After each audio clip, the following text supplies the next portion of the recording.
मैं आपको ये समझा रही थी इंटरनेशनल रिलेशन क्या होता है। तो इंटरनेशनल रिलेशन में आपको जो चीज समझने की जरूरत है, जो मेन पॉइंट आपको हाईलाइट याद रखने की जरूरत है, वो ये है कि इंटरनेशनल रिलेशन वो होता है जो दो राज्यों के बीच में होता है। लेकिन दो राज्य कौन से? वो जो संप्रभु होते हैं। संप्रभु का मीन्स होता है कि जो अपने डिसीजन खुद ले सकते हैं कि हमें कौन से देश के साथ रिलेशन रखने हैं या कौन से देश के साथ हमें रिलेशन नहीं रखने हैं। वो क्या होते हैं? संप्रभु होते हैं। संप्रभु वो होते हैं, कौन से होते हैं? जो अपना डिसीजन खुद लें। अब मेरे को एक बात बताओ, जब हम गुलाम थे तब ब्रिटिश ने जो हमारे ऊपर कर रखा था, तब क्या हम अपने डिसीजन ले सकते थे? नहीं मैम, नहीं। क्योंकि उस समय उनका वर्चस्व था। हाँ, तो तब हम संप्रभु नहीं थे। तो यही हम इंटरनेशनल रिलेशन में पढ़ेंगे। तो अब अभी जो हम पढ़ेंगे वो पढ़ रहे हैं हम यथार्थवाद और उदारवाद। तो जो यथार्थवाद होता है, यथार्थ मतलब क्या होता है? हिंदी में यथार्थ का मतलब होता है सच, जो सामने है, जो प्रेजेंट में है, जो रियल है, वो यथार्थ होता है। ठीक है। तो यथार्थवाद की जो सबसे पहले जो शुरुआत होती है, वो शुरुआत होती है 1930 से। एक चीज आपको वो याद कर रखनी है, इंटरनेशनल रिलेशन, एक चीज आपको मेन चीज ये हाईलाइट करके पॉइंट आउट करके याद रखनी है कि जो यथार्थवाद है उसकी शुरुआत कहाँ से हुई है। ये मेन पॉइंट है। ठीक है। तो कहाँ से बिगिनिंग हुई है, मतलब हम इंटरनेशनल जो रिलेशन है वो कब पढ़ना शुरू करें? 1930 से। Yes ma'am. क्लियर? देखो, सबसे पहले जब हमारे जैसे हमारा देश आजाद हुआ, ऐसे हमने बोला कि देखो भाई, अब हम तो आजाद हो गए, अब हम अपना रिलेशन, हम अपना डिसीजन खुद लेंगे। ये चीज हमने तब करी जब 1947 में, जब हम आजाद हो गए। लेकिन फर्स्ट वर्ल्ड वॉर कब हुआ था? 1940 से 1918 तक। अब 1918 में जब फर्स्ट वर्ल्ड वॉर हो गया और सब कुछ खत्म हो गया, क्योंकि युद्ध में तो सब खत्म हो ही जाता है, तो सब कुछ खत्म हो गया, तो फिर जो अमेरिका वगैरह जैसे बड़े देश थे, उन्हें लगने लगा कि कोई तो ऐसी चीज हो, मतलब कुछ तो ऐसा हो कि हम सारे देश एक के साथ मिलके रहें, हमारी जो हम अपने रिलेशन बनाए, सैन्य शक्ति बढ़ाएं हमारा, और अपने देश का विकास करें, ऐसा कुछ तो हो। इसके लिए उन्होंने क्या करा कि सबसे पहले हमने सोचा कि सच, तब हमारे जो सबको लगा कि हाँ ठीक है, हाँ ये तो होना ही चाहिए, तो सारे देशों ने मिलके और क्या बनाया? राष्ट्रीय संघ बनाया। राष्ट्रीय संघ की स्थापना कब हुई? जो राष्ट्रीय संघ जिसको लीग ऑफ नेशन बोलते हैं, जब सारे देशों ने मिलकर बनाया, वो तब हुई जब हमारा फर्स्ट वर्ल्ड वॉर खत्म हुआ था, एग्जैक्टली 1919 के अंदर। तब सारे देशों ने मिलकर कहा कि अब हम युद्ध नहीं करेंगे। देखो, युद्ध में तो बहुत लड़ाई होती है, बहुत झगड़ा होता है, और अब हम तो ऐसा करेंगे कि हम शांति से मिलके रहेंगे। ठीक है। तो 1919 में राष्ट्रीय संघ की स्थापना हुई। लेकिन हुआ क्या? कुछ समय बाद, थोड़े दिन बाद में फिर क्या हुआ? सेकेंड वर्ल्ड वॉर हो गया। सेकेंड वर्ल्ड वॉर हो गया, तो सेकेंड वर्ल्ड वॉर कब हुआ? 1939 से 1945। बिल्कुल बिल्कुल। तो फिर लगा कि नहीं नहीं, ये तो सही नहीं है। Yes ma'am. अब हमें तो ऐसा कुछ करना चाहिए कि ताकि युद्ध ना हो, हम लोग आराम से शांति से रह सकें। लेकिन फिर लगा कि नहीं, एक काम करते हैं, हम शांति से तो रह लेंगे, पर ऐसा है क्या? ऐसा मतलब हुआ क्यों? कि ऐसा क्या हुआ कि हम ये युद्ध हुआ, ये सब हुआ, ये लड़ाई हुई, ये सब चीज हुआ क्यों? तो उसकी जानने के लिए, सच जानने के लिए, जो लेखक थे, जो राइटर्स थे, जितने बड़े स्कॉलर्स हुए हैं, उन सब ने जो बताया उसको हम यथार्थवाद। तो उन्होंने बोला कि यथार्थवाद क्या है? जिससे राजनीति यथार्थवाद है कि सच में वास्तव में क्या समझा जाना है, क्या हुआ है। सबसे बड़ी बात ये कि तो ये बताया गया कि देखो, यथार्थवाद के अंदर ये बताया गया कि आदमी लड़ाकू है, झगड़ालू है, बुरा है, आदमी खुद ही लड़ता है और कोई जिम्मेदार नहीं है। यथार्थवाद के अंदर क्या बताया गया कि आदमी झगड़ालू है, लड़ाकू है, वो खुद ही झगड़ता है। और ये चीज अभी नहीं, ये इसकी शुरुआत हुई थी 17th सेंचुरी से। 17th सेंचुरी से जब इसकी शुरुआत हुई थी, तो सबसे पहले किसने बोला था ये चीज कि आदमी लड़ाकू है, झगड़ालू है, सबसे पहले बोला था रूसो ने, हॉब्स ने। देखो हॉब्स जब आप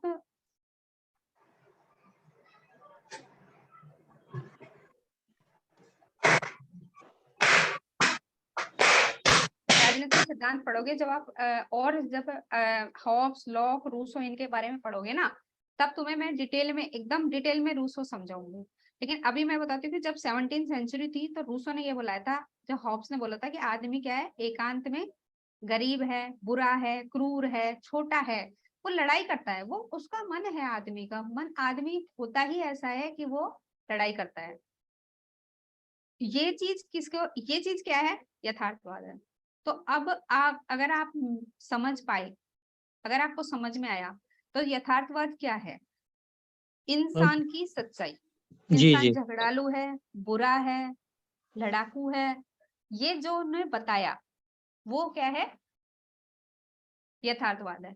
सबसे पहले किसने बताया ये, रूसो ने मैम, रूसो ने, और हॉब्स ने। हॉब्स ने, जी, हॉब्स ने, हाँ मैम। मैम आपने कौन सा सिद्धांत बोला था? यथार्थवाद। जब आप नहीं, राजनीतिक सिद्धांत पढ़ोगे ना, राजनीतिक सिद्धांत अच्छा, पढ़ोगे, तो उसमें आपको Hobbes, Locke, Rousseau, James Mill, ये सारे राइटर्स पढ़ने पड़ेंगे, आगे चल के आपके यहाँ आएंगे, तब ये सारे होंगे। तो इनकी पूरी लाइफ स्टाइल, इनकी जीवनी, इनका थॉट जो भी है ना, वो सब आपको पढ़ना है, तो उसी में ही ये चीज आएगी। तो अभी तो हम इंटरनेशनल लॉ पढ़ रहे हैं। मैम यथार्थवाद का मतलब तो वही हुआ जो प्रैक्टिकल, जो सच्चाई है। बिल्कुल बिल्कुल बिल्कुल बिल्कुल एग्जैक्ट, आप अच्छे से समझ पाए हो, जो प्रैक्टिकल सच्चाई है, ठीक है। और यथार्थवाद में अब देखो दो, आप ये पीडीएफ आप देख पा रहे हो? बिल्कुल मैम। जी, तो यथार्थवाद में दो चीज है, एक है शास्त्रीय यथार्थवाद। हम्म, शास्त्रीय यथार्थवाद वो है जो क्लासिक होता है, जो पहले जिसने बोला। देखो सब, अगर आप पॉलिटिकल साइंस में जब आप रुचि रखते हो और अगर आप बोलोगे ना, तो सबसे पहले जो बोला, जो सबसे पहले जिन्होंने बोला, वो शास्त्रीय यथार्थवाद में आएंगे। तो सबसे पहले यथार्थवाद में शास्त्रीय यथार्थवाद है, जिनका पता सबसे पहले दिया, रूसो से भी पहले वो दिया दार्शनिक यूनानी। थ्योसाइडिस। हाँ, यूनानी नहीं, वो यूनानी दार्शनिक है। यूनानी दार्शनिक का मतलब होता है कि जो यूनान में हुए हैं, जो अपना यूरोप है ना, वहां के जो दार्शनिक है, और उनका नाम है थ्यूसाइड्स। उन्होंने अपनी एक बुक लिखी है, हिस्ट्री ऑफ पेलोपोनेशियन। आपको ये राइटर का नाम और ये बुक का नाम, ये दोनों चीज याद रखनी है। और उसमें और किसने लिखा और किसने बोला यथार्थवाद के बारे में कि आदमी बुरा है, झगड़ालू है, लड़ाकू है? सुंजू ने। और कौन सी बुक में लिखा? आर्ट ऑफ वॉर में। और उससे भी पहले हमारे इंडिया के अंदर जो सबसे बड़े, अगर आपसे पूछा जाए ना कि यूनान में सबसे बड़े दार्शनिक कौन है जिन्होंने यथार्थवाद के बारे में बोला, तो आप बोलोगे थ्यूसाइड्स। और ओके मैम। अगर आपसे पूछे कि इंडिया में सबसे बड़ा दार्शनिक कौन है जिसने यथार्थवाद के बारे में बोला है, तो आप मैम बोलोगे पेलोपोनेशियन। नहीं नहीं, हिस्ट्री फिर, ऑफ पेलोपोनेशियन, ये इनकी बुक है बेटा। अच्छा बुक है मैम, सॉरी सॉरी। देखो, दार्शनिक है यूनान का, नाम है थ्यूसाइड। किस बुक ठीक। में लिखा है? हिस्ट्री ऑफ पेलोपोनेशियन, ये उनकी बुक है, जिसमें उन्होंने ये चीज बताई। देखो अब थ्यूसाइड तो दुनिया में है नहीं ना, वो थोड़ी ना हमको छत के ऊपर चढ़ के चिल्ला के बोलेगा, हमें कैसे पता चलेगा भाई? उनकी बुक जब हमने पढ़ी ना, तो उनकी जी। बुक जब हमने पढ़ी, तो उसमें ये चीज लिखा था कि इंसान का स्वभाव होता है कि इंसान झगड़ालू होता है। तब हमें लगा कि अरे, ये बात तो थ्यूसाइड ने बोली है, तो मतलब कि पहले यथार्थवाद के जनक कौन हुए? थ्यूसाइड हुए। फिर जब हम इंडिया में, जब हमने बुक पढ़ी, कौन सी बुक पढ़ी? अर्थशास्त्र पढ़ी। वो अर्थशास्त्र किसकी थी? कौटिल्य की। तो कौटिल्य ने भी यही बात बोली है, तो हमें लगा कि हाँ, तो फिर तो इसका मतलब कि फिर तो यथार्थवादी कौटिल्य भी हुए। तो इंडिया के अंदर यथार्थवादी हुए कौटिल्य, और उन्होंने किसमें लिखा? अर्थशास्त्र में। Yes ma'am. यूनान में कौन हुए? थ्यूसाइड, उन्होंने किसमें लिखा? हिस्ट्री ऑफ द होलोशियन, यस, ठीक है ना। और जो हुए वो ये मैकियावेली और हॉब्स, जो मैंने आपको बताया था वो कब हुए, 17th सेंचुरी में, 1930। 1930 में। तो ये प्रैक्टिकल में आ गया था। मतलब इन लोगों ने क्या है 17th सेंचुरी में कौटिल्य ने, अर्थशास्त्री, इन्होंने सिर्फ ऐसे बोला था कि तब हम ये बता नहीं सकते, क्योंकि तब उनको भी नहीं पता था कि यथार्थवाद क्या होता है।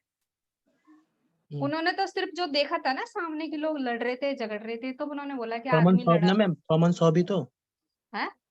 थॉमस हॉबी जो हाँ कह हाँ रहे हो आप। हाँ हाँ, जी, थॉमस हॉब्स है, रूसो है, कौटिल्य है। तो इन लोगों को खुद को भी नहीं पता था ना कि एक, देखो, यथार्थवाद के बारे में मैं बताती हूँ, जिनके पीछे वाद लगा होता है ना, वो है विचारधारा, ठीक है। आप आगे जो भी पढ़ोगे और जिसके पीछे वाद लगा होगा, तो वो समझो वो है विचारधारा। और यथार्थवाद है यानी कि सच्चाई की विचारधारा, जो सच में जो हो रहा है।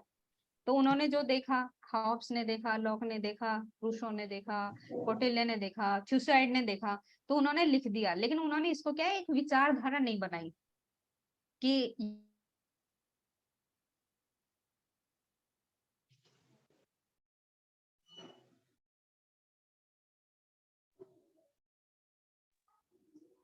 मैम आपकी आवाज ब्रेक हो रही है। हाउ नहीं, कि देखो इंसान के बारे में मैं आपको बता रहा हूँ, इंसान ऐसा है, और ये चीज मैं बता रहा हूँ, और इस चीज को मैं यथार्थवाद क्या दे रहा हूँ, नाम दे रहा हूँ।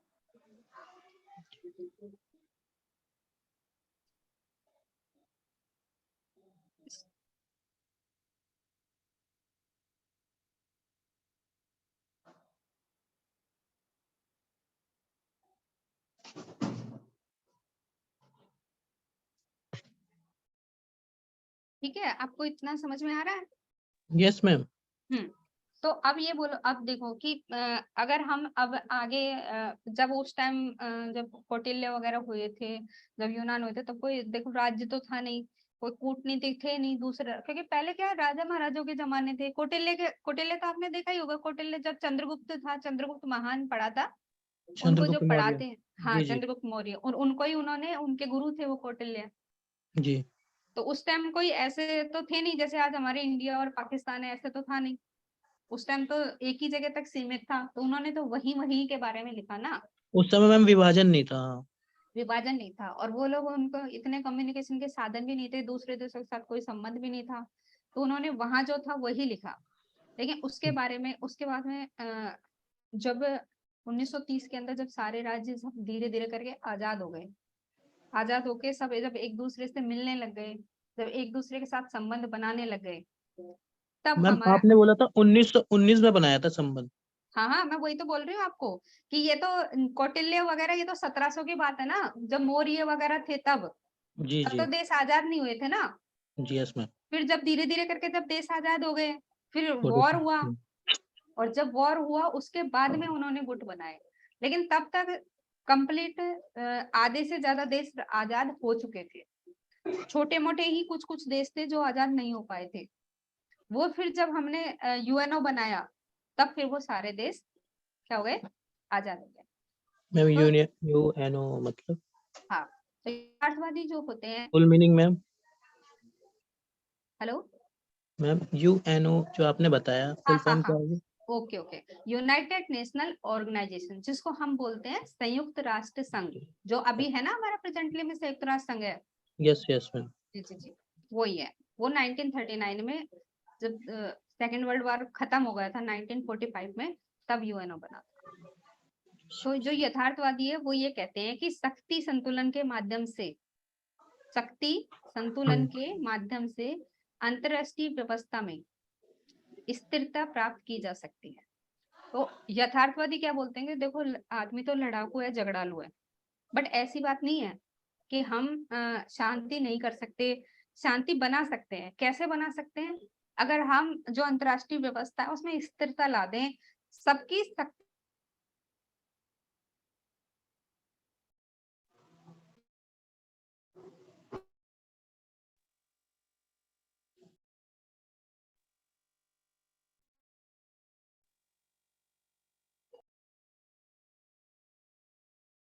आपकी वॉइस नहीं आ रही है। यस मैम, वॉइस नहीं आ रही मैम। हेलो। हाँ मैम, अब आ रही।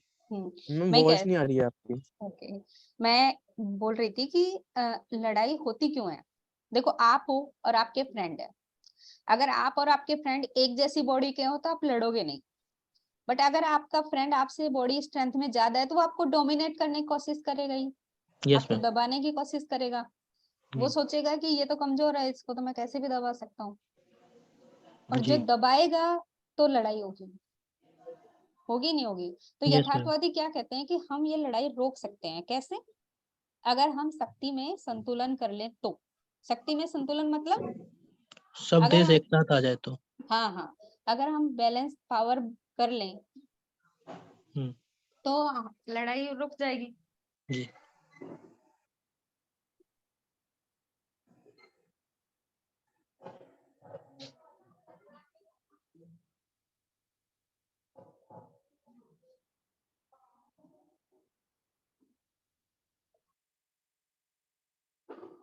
तो मार्गेंथाउ बोलते हैं, हेंस जो मार्गेंथाउ आते हैं और हेंस जो मार्गेंथाउ बोलते हैं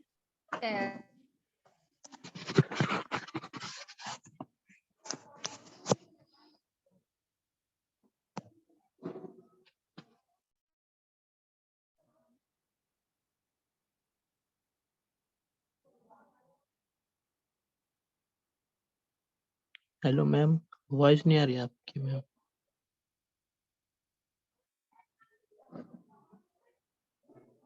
मैम आपकी वॉइस नहीं आ रही है।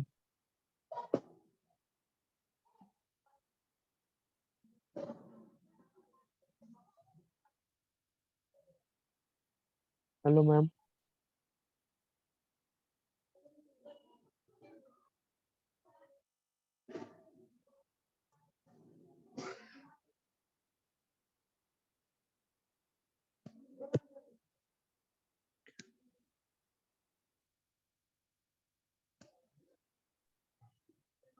हेलो।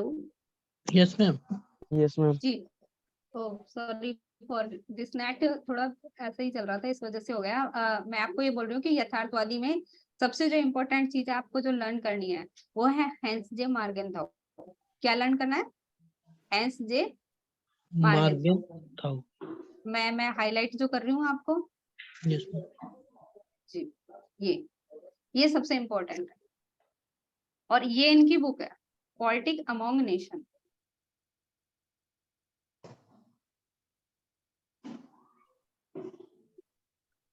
ये इनकी बुक है, politic among nation, struggle for power and peace. ठीक है, ये दो चीज आपको याद रखनी है। ज्यादा आपको किसी में उसमें ज्यादा कोई परेशान होने की जरूरत नहीं है। बस मैं जो जो चीज आपको हाईलाइट करती जाऊं, आप एक कॉपी और एक पेन साथ में रख लो, और जिस जिसको मैं बोलूँ ना कि ये बहुत इंपॉर्टेंट है, आप उसको उसमें लिखते जाओ। बस उन्हीं को ही पॉइंट बना के नोट्स बना लो, वही आपके एग्जाम को कि नहीं आपको पार लगा देंगे। एक मैंने आपको बोला कि यथार्थवाद वो होता है जो रियल में होता है, वो इंसान के बारे में बताते हैं। ठीक है, सबसे पहले थ्यूसिडाइस जो यूनानी दार्शनिक थे, और इंडिया में कौटिल्य, और 17वीं सेंचुरी में हॉब्स और रूसो ने। ठीक है, और 1930 में जो यथार्थवाद के जनक जिनको माना जाता है वो है हेंस जे मार्गेंथाउ। एक और उनकी book politic among nation. Ma'am ये ठीक है, 1930 में थे। हाँ, इन्हीं के जब ये इनकी जो बुक आई ना ये वाली पॉलिटिक अमोंग नेशन, तो देखो इसका नाम ही है पॉलिटिक अमोंग नेशन, यानी कि राज्यों के बीच में संबंध। तब हमें लगा कि सच में यथार्थवाद तो ये है, क्योंकि उन्होंने तो इंसान के बारे में बताए थे, इन्होंने राज्यों के बारे में बताया कि राज्य भी लड़ाकू होते हैं, राज्य लड़ते हैं, एक दूसरे से लड़ते ही हैं, और राज्य लड़ते हैं। अभी देखो रसिया में जो हुआ, रसिया और कोरिया उसके बीच में जो, यूक्रेन के बीच में जो हुआ, रूस में मैम। हाँ सॉरी, वही तो, रूस और जो यूक्रेन के बीच में लड़ाई हुई, तो कौन लड़ा? दो स्टेट ही लड़े ना जी। एक रूस लड़ा और एक यूक्रेन लड़ा। तो जी। तो ये बोलते हैं कि यथार्थवाद ये है, दो राज्यों के बीच में लड़ाई। और ये चीजें हमें क्लियरली किसने बताई? हेंस जे मार्गेंथाउ ने। तो यथार्थवाद की शुरुआत होती है 1930 से, हेंस डे मार्गेनथाउ की book politics among nation, power and peace. समझ में आ गया? Yes ma'am. जी। अब देखो आज का टाइम तो ओवर हो गया है। हर दिन पर डे 5 से 5:30 तक आपकी क्लास लूंगी।